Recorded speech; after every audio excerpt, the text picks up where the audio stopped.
Hi, it's Keith from the Evangelical Free Church, Stony Stratford.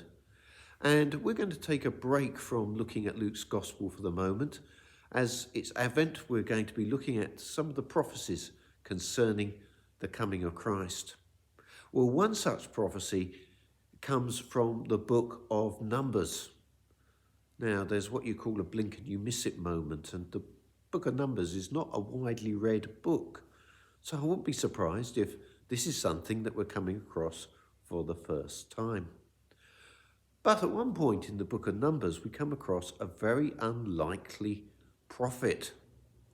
He's called Balaam, and he is hired by King Barak of Moab because he is worried that the Israelites who have come out of Egypt are a threat to him.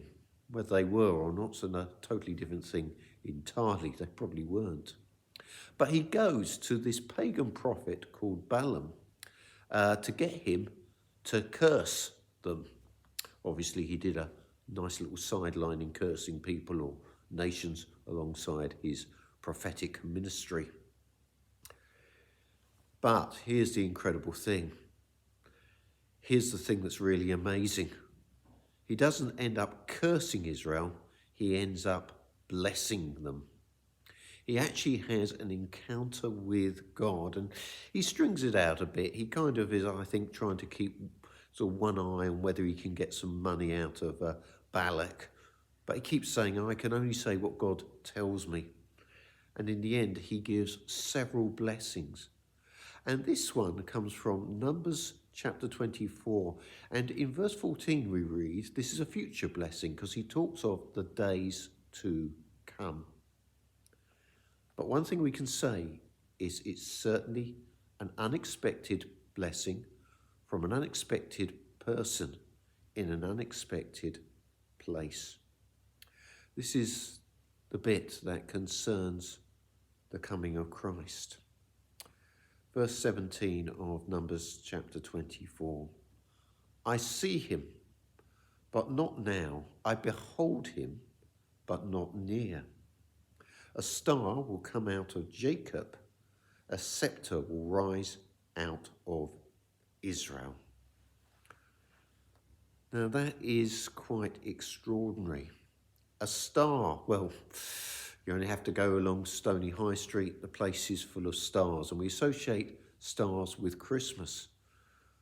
But the significance here is that stars represent kingship. There's a couple of kings that are mentioned in relation to stars in the Old Testament. Isaiah 14 and verse 12, for example.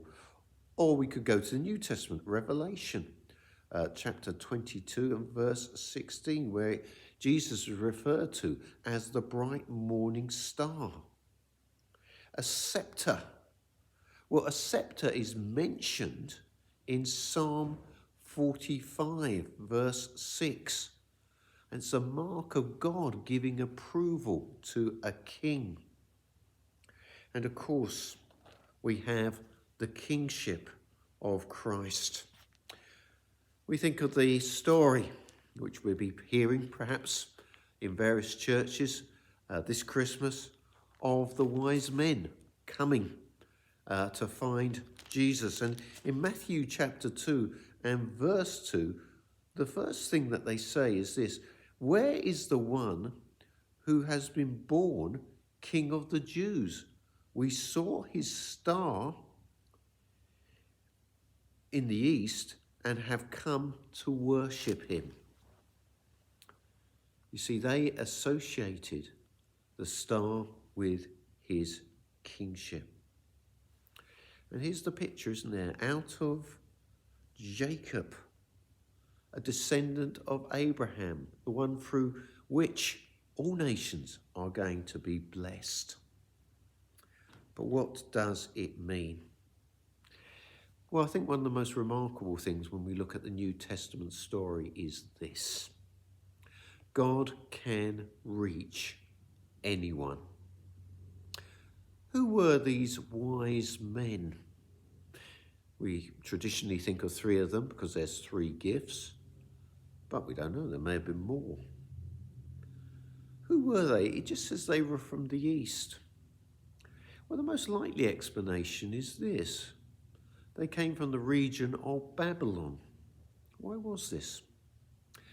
Well, quite simply, when Israel had been defeated by Babylon, many Jews were carried into exile, and they would have taken what we call the Old Testament scriptures with them. And so these scriptures would have been widely read by the scholars of the day. And these wise men, as they're called, were obviously acquainted with this verse. A verse that talked of kingship. How does it all conclude in Matthew's Gospel? We're in Matthew chapter 2 and verse 10. We see this. Verse 10. When they saw the star, they were overjoyed. On coming to the house, they saw the child with his mother Mary, and they bowed down and worshipped him. Then they opened their treasures and presented him with gifts of gold and of incense and of myrrh. Gold, a kingly gift. So what's the way we end this? Well, the way the wise men did. They worshipped. There'll be a lot of busyness up to Christmas. There's a lot going on. There always is, the shopping, the preparation and all that. But make time to worship Christ this Christmas. We'd love to see you at our Christmas services. We try to explain the gospel in a way that's easy to understand and in a way that is reverent and respectful.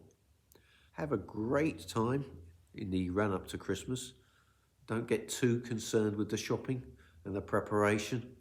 Make room in your hearts for the Lord Jesus. Thank you for listening.